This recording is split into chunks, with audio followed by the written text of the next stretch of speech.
নিজেদের যদি হৃদয়ে কোনো কারণে কোনো কষ্ট হয় মা, মনে করুন আপনি কোনো কারণে প্রচণ্ড কষ্ট পাচ্ছেন। আচ্ছা বলুন তো, কষ্ট কখনো দেখানো যায়? কষ্ট বলা যায় যে আপনি কতটা কষ্ট পাচ্ছেন? কষ্ট কি মাপা যায়? আপনি কিন্তু জানেন যে আপনার ভিতরে কতটা কষ্ট হচ্ছে, কিন্তু অপর ব্যক্তি বুঝবে না যে তার ভিতরে কতটা কষ্ট। আপনাকে যদি কেটে কেটে টুকরো করে দেওয়া হয়, তথাপিও কিন্তু ভিতরে কোথায় কষ্ট হচ্ছে সেটা খুঁজে পাওয়া যাবে না।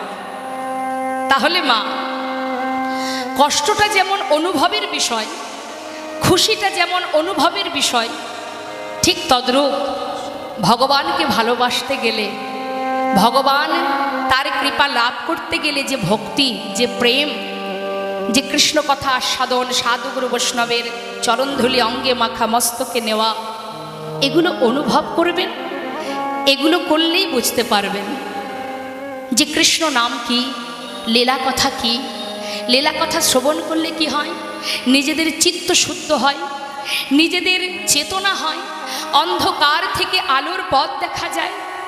আমরা প্রত্যেকেই অন্ধকারে ডুবে আছি, এটা কিন্তু ভাববেন না আমরা কিন্তু সবাই অজ্ঞান হয়ে পড়ে আছি মা। কেউ কিন্তু প্রকৃত জ্ঞান শূন্য হয়ে গেছে, আমাদের প্রকৃত জ্ঞান নেই, সবাই আমরা অজ্ঞান হয়ে আছি। আসল জ্ঞান কি? প্রকৃত জ্ঞানটা কি? কি আমার করণীয়, কি করা উচিত? রাম ভক্ত তুলসী দাস কলম দিয়েছিলেন, তুম কাহা সে আয়ে হো আর যাও কি কাহা, ইতনা দিল বিচার লো বাস হো গয়া ভজন। অর্থাৎ তুমি কোথা থেকে এসেছো আর কোথায় যাবে, যেদিন তুমি এটা জানতে পারবে সেই দিনই তোমার গোবিন্দকে চেনা সম্ভব হবে। যতদিন তুমি নিজেকে জানতে পারবে না, ততদিন তুমি গোবিন্দকে জানতে পারবে না। আগে নিজেকে জানতে হবে।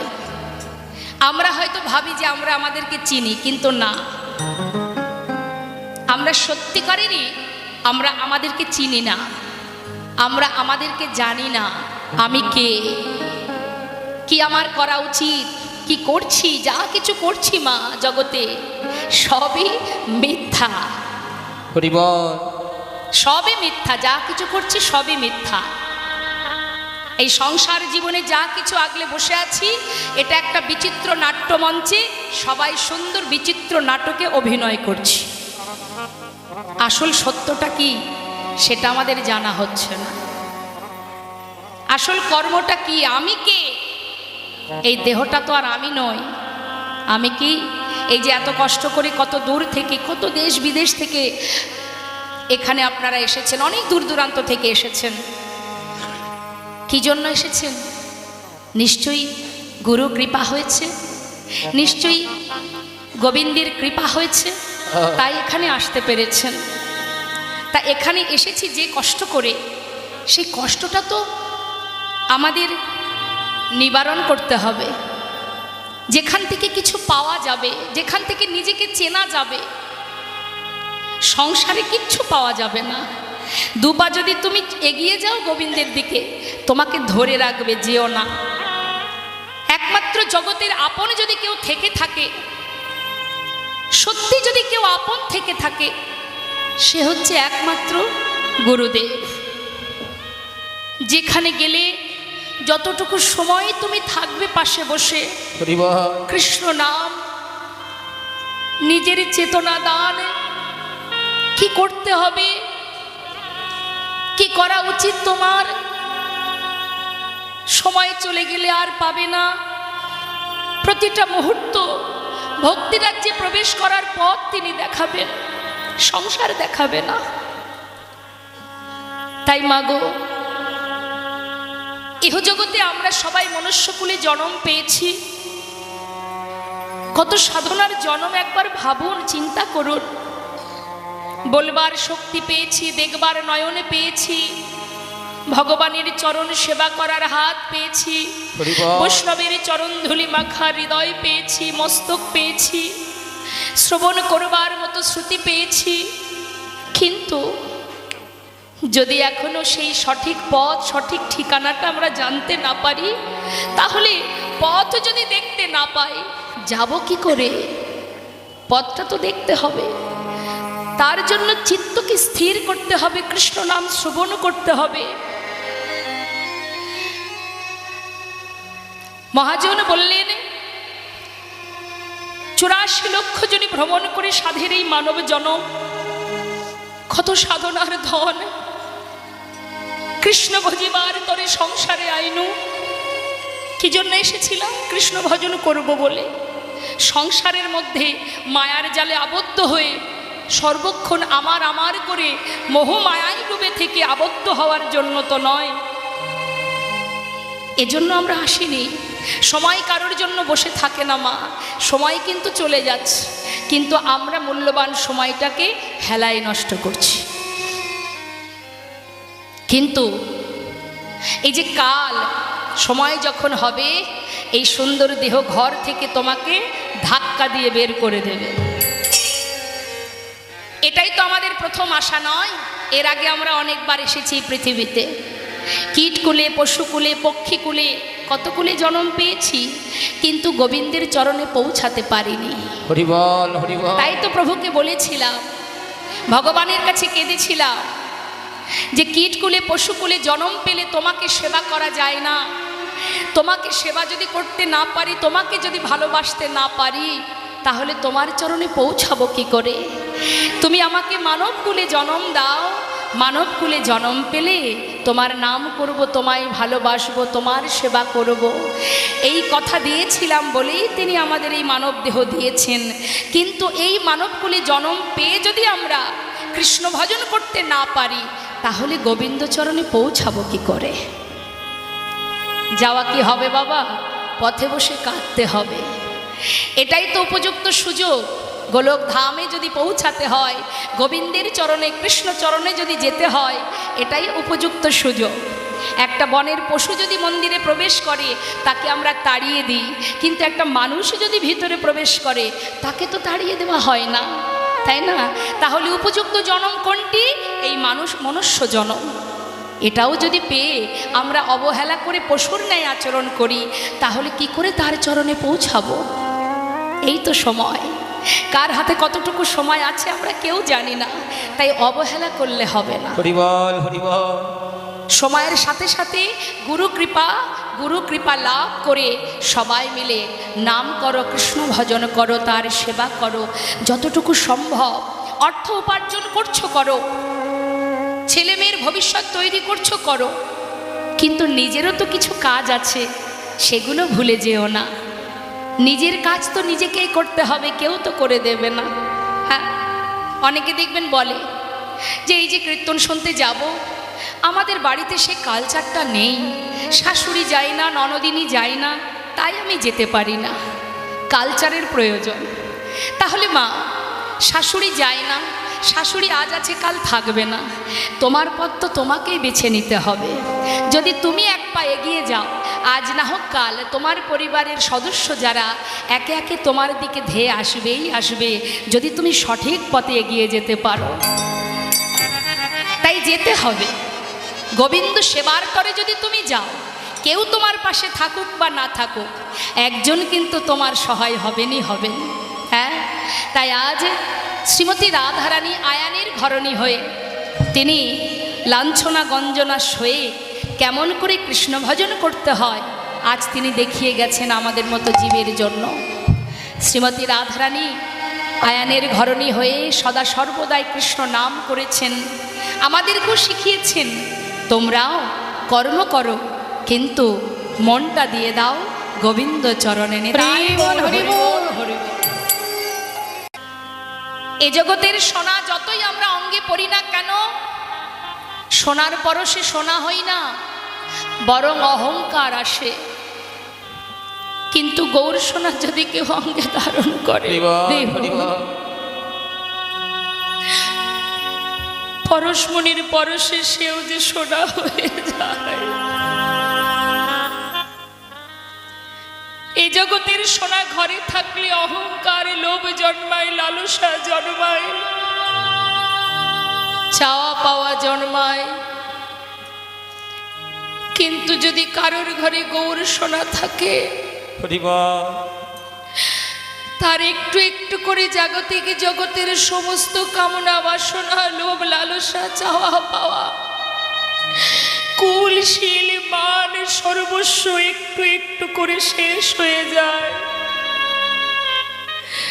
যে জন গৌর ধনে ধনী হতে পারে, যে জন গৌর সোনাকে হৃদয়ে রেখে ভালোবাসতে পারে, সমাজ তাকে দেখে যদিও বলে আহা দেখ দেখ বেচারা বড় অসহায়, জীবের দ্বারে দ্বারে ভিক্ষা করে ভগবানের সেবা দিয়ে দিন কাটায়, বড় কাঙাল। হরি বল হরি বল। সমাজে বললেন তুমি 5 তলা 3 তলা ঘরে বসে নিজেকে যে আসনে বসিয়ে রেখেছ, তুমি জানো না যে জন পথে পথে দাঁড়ে দাঁড়ে হা কৃষ্ণ কৃষ্ণ বলে কাঁদছে, জগতে ধনী যদি কেউ হয়ে থাকে সেই হলো মহাধনী। জীবনের শেষের খাতায় যখন তুমি অঙ্ক করবে, দেখবে জীবনের শেষের খাতায় সবই শূন্য, কিছুই তোমার থাকবে না। সেই জগতে ধনী যে জন গৌর ধনে ধনী, যে জন গৌর নামের ধনে ধনী, যে জন গৌর ধনকে হৃদয়ে ধরে রাখতে পেরেছে সেই হলো মহাধনে ধনী। কৃষ্ণের প্রিয় সখা সুদামা, যার জীবনের একটু একটু করে সমস্ত সুখ কেড়ে নিয়েছিলেন গোবিন্দ, তথাপিও বদনে কৃষ্ণ নাম ছাড়া, নিঃশ্বাসে প্রশ্বাসে নাম ছাড়া আর কিছু জানতো না। সব হারিয়ে সুদামা একটি গাছতলাতে তার পরিবারকে নিয়ে, স্ত্রীকে নিয়ে, সন্তানকে নিয়ে দিন কাটাতো। ঝড় বৃষ্টি মাথার উপর দিয়ে বয়ে যেত, ভিক্ষা করে দিন কাটতো মা। কিন্তু সেই সুদামা যে ধনী ধনী ছিল, কৃষ্ণ ধনী ধনী, সেই সুদামা গিয়ে বসেছিল গোবিন্দের সেই রাজ সিংহাসনে। জীবনে কোনোদিন যার কপালে চেয়ার জোটেনি, সে বসেছে সোনার সিংহাসনে। তাহলে ধনীকে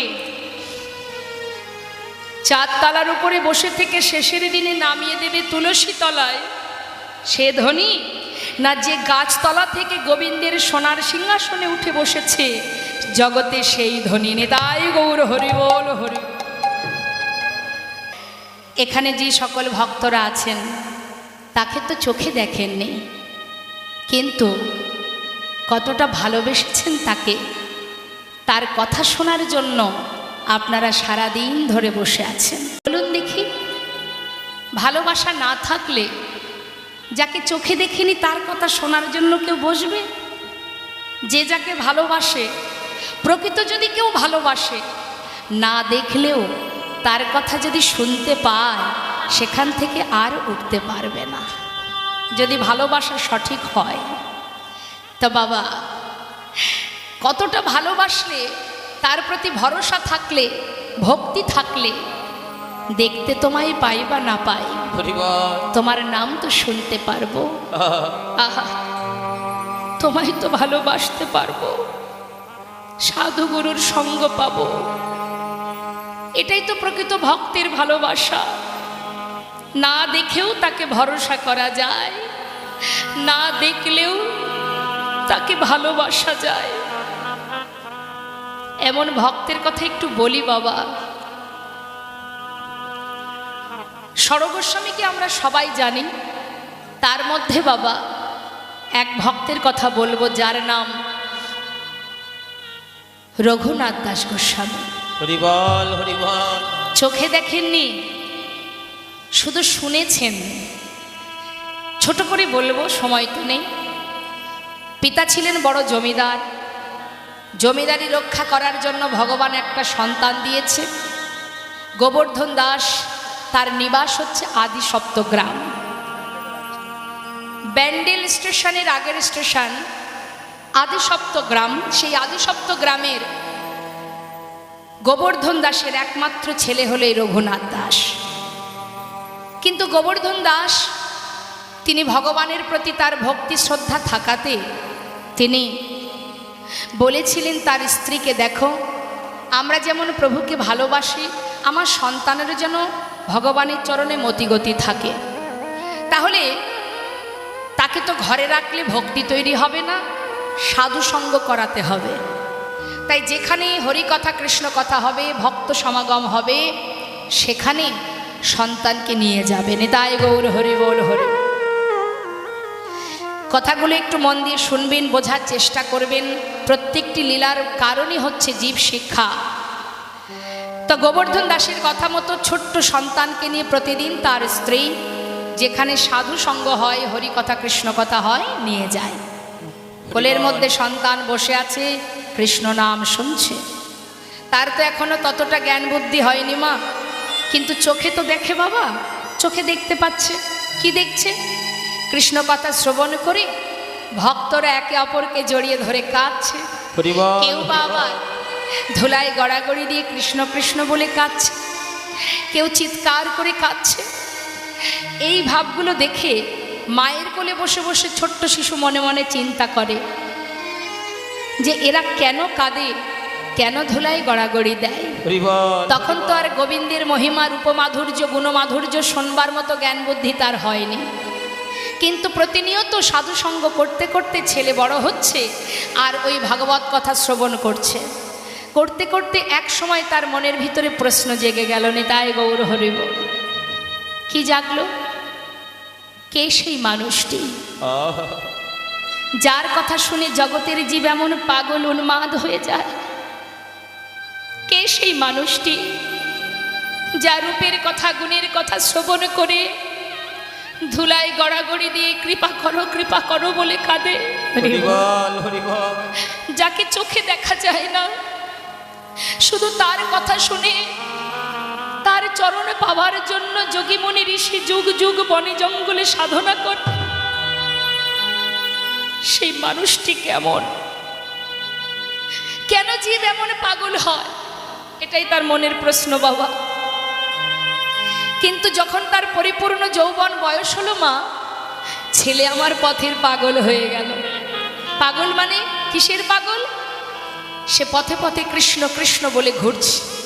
পিতা চিন্তায় পড়ে গেছে, সর্বনাশ, আমার জমিদারি রক্ষা করার জন্য ভগবান একটা পুত্র সন্তান আমাকে দিয়েছে, কিন্তু ভক্তি রাজ্যে প্রবেশ করাতে গিয়ে ছেলে তো পথে পথে কৃষ্ণ কৃষ্ণ বলে ঘুরে বেড়াচ্ছে। এমন যদি পাগলের ন্যায় পথে পথে ঘুরে আমার জমিদারিকে রক্ষা করবে? গ্রামের সম্মানীয় ব্যক্তিকে ডেকে আলোচনায় বসে একটা সিদ্ধান্তে এলেন।